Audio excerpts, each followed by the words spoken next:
Bueno chicos, buenos días de vuelta. Dado que las apps nos decidieron abandonar la mañana de hoy, por buena voluntad que pusimos, vamos a tener que volver a hacer como en una época y principio de clases virtuales, hicimos de volver a la clase grabada con el celular. Bueno, en el caso, como les venía diciendo, en esos breves minutitos que pudimos conversar, nosotros hoy vamos a redondear con este tema que empezamos a ver el conjunto de temas que están asociados al primer bloque temático de la materia, que decíamos en un principio cuando se las presenté, hacía relación al contexto internacional en el cual ustedes, en tanto jóvenes ciudadanos del mundo, iban a ser insertos a partir de su, digamos, proceso vital mismo, por el simple hecho de estar vivos en la época actual se enfrentaban a una serie de realidades, una serie de particulares, una serie de problemáticas, de las cuales no es que pueda uno evadirse, sino que en todo caso uno está obligado a convivir con ellas, como la globalización, la crisis ecológica, la relación con los medios de comunicación y el contrato que se ha establecido entre medios de comunicación y la sociedad. Digamos, hay un conjunto interesante de particularidades que tiene su entorno que hacen hacer de alguna forma consecuencias o facetas de esa globalización que era el primer concepto o tema que habíamos nosotros visto. Si prestamos atención un poco al recorrido que hicimos, a lo que fuimos leyendo, a lo que fuimos estudiando, ustedes vieron que fuimos planteando problemáticas que se desprendían desde ese sistema global, problemáticas que a su vez nosotros fuimos planteando algunas soluciones en términos individuales, es decir, cuando pensamos en cómo solucionar de alguna forma o cómo podemos contribuir nosotros a solucionar las deficiencias del sistema informativo, planteamos que había que luchar contra la fake news por medio de la búsqueda de información confiable, articulando la utilización o la preferencia frente a medios que sean considerados serios, que uno pueda comprobar que trabajan en forma consciente y no bajo estos principios de producción inmediata para la venta. Cuando pensamos en la crisis ecológica, nosotros supimos pensar también en que el consumo inteligente, el consumo consciente de productos reutilizables, de productos que no hicieran excesivo uso de packaging o plástico sobre plástico para alcanzar un pequeño producto dentro de ese embalaje, eran algunas formas individuales de encontrar un aporte a modificar esos contextos o solucionar esas problemáticas que al mundo global en el que estamos nos dan a enfrentar, digamos. Ahora bien, el tema que comenzamos a ver hoy es dentro del apunte la última problemática que se incluye y que en realidad nosotros lo podemos ver desde una doble faceta, como la solución ideal y posible a todas las problemáticas anteriores, o el camino, mejor dicho, a alcanzar una solución a esas problemáticas, y por otro lado una problemática en sí misma. A lo que me estoy refiriendo es a la gobernanza global o gobernanza mundial. ¿Y a qué hacemos referencia con ello?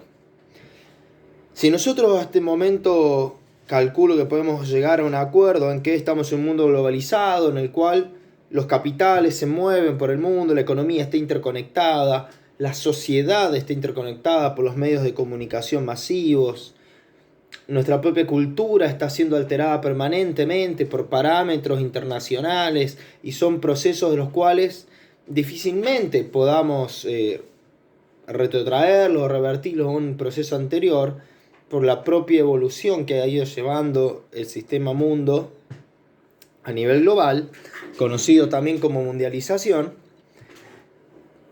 Deberíamos preguntarnos entonces, ¿hay alguna forma, alguna entidad, alguna estructura que ayude a tomar decisiones de carácter también global? Porque si la economía es global, la sociedad es global, las pautas de consumo son globales, y las consecuencias claramente de todo ello son globales, ¿quién toma las decisiones? ¿Hay posibilidad de llegar a un acuerdo entre los países del mundo? Llegar a establecer normas que sean fundamentales para todos. Y ahí viene la primera faceta de lo que yo les dije, pensar a la gobernanza como una solución. Si entendemos a la gobernanza global como el conjunto de instituciones, de normas, agrupaciones a nivel internacional que buscan regir el devenir internacional de los países, es decir, que buscan gobernar en forma global distintas situaciones, nosotros podríamos comprender que se podrían crear, por ejemplo, leyes que establezcan que no se puede hacer tráfico con la información personal de los individuos que usan Internet o ciertas aplicaciones, y que el caso de la Cambridge Analytica que vimos en la temática anterior no se dé. Se podría establecer normativas internacionales en contra de las fake news, con lo cual se podría combatir ese flagelo y hacerse de una forma integral en el sistema mundial.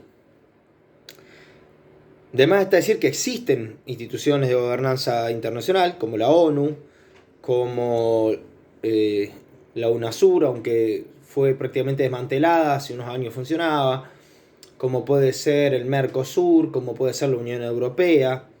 Hay una infinidad, digamos, de organismos, instituciones, incluso leyes. El Tratado de Ginebra, que rige algunas particularidades en relación a los códigos de qué se puede o no hacer en la guerra. El Tratado de San Andrés, el Tratado de Oslo, hay un montón de tratados, el caso de Oslo sobre la crisis medioambiental y el compromiso de los países que lo firman para reducir sus emisiones de CO2 a nivel, digamos, general dentro de su sistema productivo.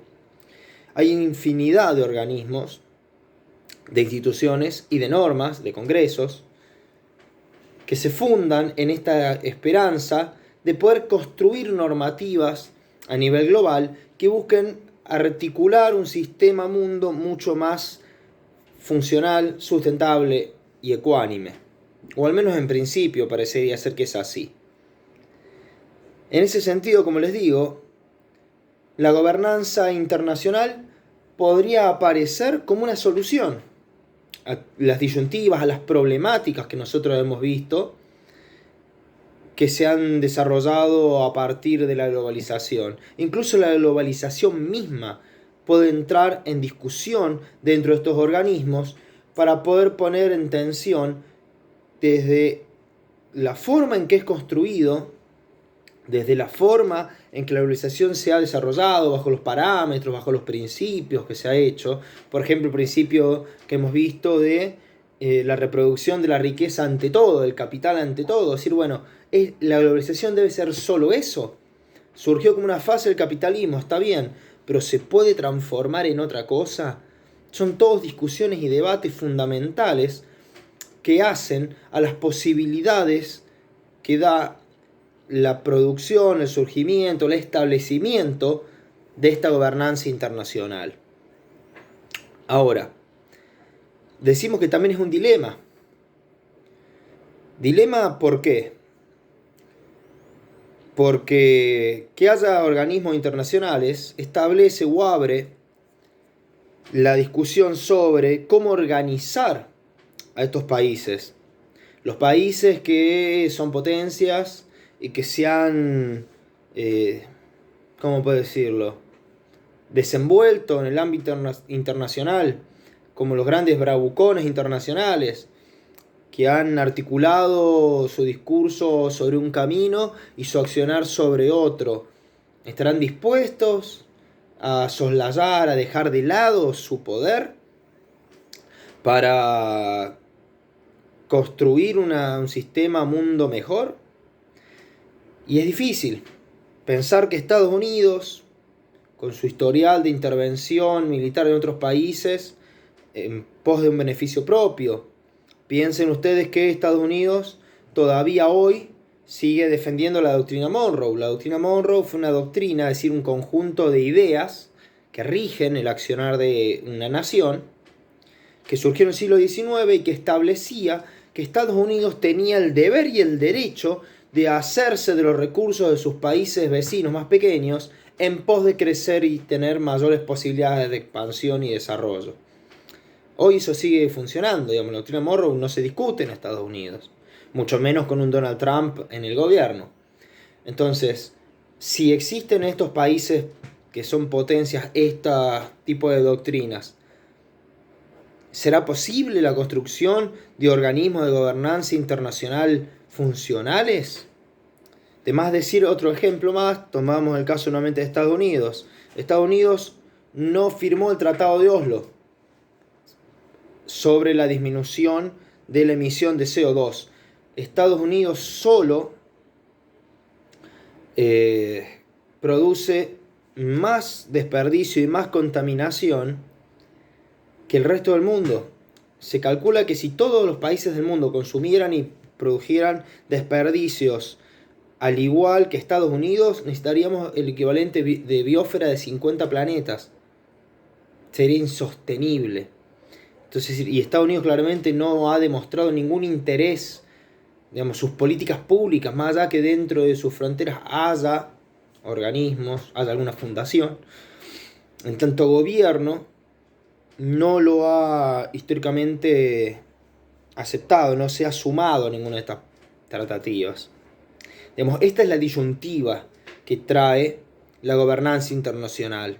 Por otra parte, ¿podemos pensar en una gobernanza internacional si no hay previamente la construcción de una constitución internacional?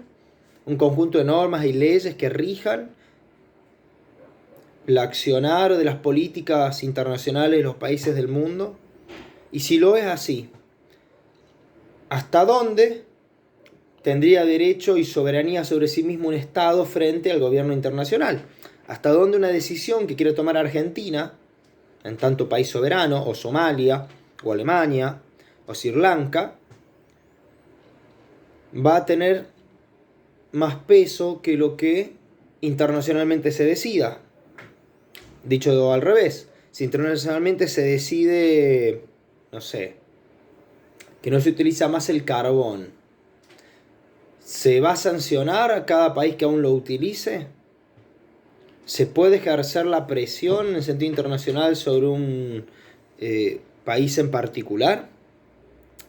Digamos, es la discusión o es la disyuntiva entre el derecho público y privado que se da a nivel individual, a nivel de un país puertas adentro, pero llevado hacia el ámbito internacional. Es decir, lo que ustedes ven, por ejemplo, hoy por hoy, bajo esta pandemia del coronavirus, entra bajo el mismo sentido de si hubiera realmente un sistema global estructurado funcional. Ustedes vieron, por ejemplo, que muchos de los que se quejan del aislamiento social obligatorio y preventivo plantea que se está violando su libertad individual. Él tiene el derecho de hacer lo que quiera. ¿Por qué alguien le va a impedir su libre circulación? Violaría su libertad individual. Sin embargo, el derecho público establece que el derecho individual no puede poner en jaque la seguridad y el bienestar de la población en general. Con lo cual, el derecho individual estaría violentando el derecho público, el derecho general de todos. En el mismo sentido, la pregunta sería, si se establece un sistema estatal global, ¿quién sería el encargado de hacer cumplir la ley? ¿Quién haría la función de policía? Son una serie de disyuntivas que están presentes porque hoy más que nunca la discusión sobre la construcción de un sistema de gobernanza global está a la orden del día. Cómo desarrollar las políticas internacionales frente a una pandemia es una cuestión fundamental. Ustedes han visto la diferencia entre Argentina, que tiene 600 y monedas de muertes, Brasil con 35.000, que han dado ayer la orden de no dar más cifras oficiales, cuando se establece que estaba muriendo una persona por minuto. Estados Unidos superando las 100.000 víctimas. Otro caso como Nueva Zelanda, que es un modelo similar al de Argentina, donde se ha declarado país blanco. No tiene más casos, se frenó la pandemia absolutamente. Con lo cual, La pregunta sería, ¿qué ha sido mejor? ¿Que cada país haga una medida abierta a su forma o que hubiera habido una decisión internacionalmente consensuada entre todos los países? Pensando en eso, tenemos ese dilema y para poder tener un antecedente o demás, nosotros la clase que viene, si Sumo Min nos dejan, vamos a trabajar un poco sobre los antecedentes de estos organismos y por qué los primeros fracasaron, pensando en la Sociedad de las Naciones, primer organismo de gobernanza internacional que surgió a nivel mundial, digamos que no se dedicaba a organizar el comercio, que no era una asociación mercantil o alianza militar, sino que buscaba establecer pautas de gobierno internacional para mejorar la situación de los distintos países. Dicho eso lo vamos a ver a partir de la clase que viene. Yo, a la par de subirles ahora este video, les voy a subir dos videos muy cortos, uno de 3 minutos y uno de 6 minutos y medio, que amplían un poco más esta información que yo les doy. Uno es literalmente un trabajo donde establece una relación entre qué es la mundialización, qué es la gobernanza internacional y cómo se relacionan. Y otro es un fragmento de una promoción de un organismo de la ONU, Unión de Naciones, digamos, Organización de Naciones Unidas, para ser mejor, en el cual lo que va a establecer de alguna forma es cuáles son los beneficios de que existe ese organismo de gobernanza internacional, pero más allá de eso, lo que quiero que vean ahí de última es cómo es un foro, una sesión en la cual hay representantes de todos los países del mundo y en principio, según el organismo, tendrán la misma voz y voto, que sería lo ideal. El tema lo cerraremos haciendo una crítica posible a los organismos que funcionan hoy y qué alternativas podemos tener frente a esto. En definitiva, este camino que se va a cerrar en este mes que queda, antes de las posibles vacaciones, si es que las hay, nos va a llevar a terminar de perfilar el contexto internacional en el cual ustedes, como ciudadanos globales que son, porque suena muy bizarro y fantasma del parte del profe nombrarlos así, pero en definitiva es lo que es, son ciudadanos de carácter global, tienen o están insertos. A partir de allí sí, nosotros nos abocaremos al contexto interno en tanto ciudadanos de una comunidad nacional y en particular de una comunidad provincial, municipal, y qué características tiene su condición de ciudadano hoy y ciudadano situado en su contexto diario. Pero bueno, eso es tema de la segunda mitad del año. Solamente lo tomé a colación para hacer esa conexión ahora y sepan hacia dónde nos dirigimos. Sin más, niños, esto sería el tema de esta semana. Ahí les subo los videos junto con esta clase filmada.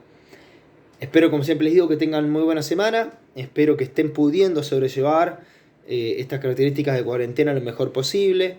Y como siempre les digo, pocas cosas me dan más alegría que poder darles clases. Así que gracias a quienes participan asistiendo. Y nada, nos espero la semana que viene. Chau, chau.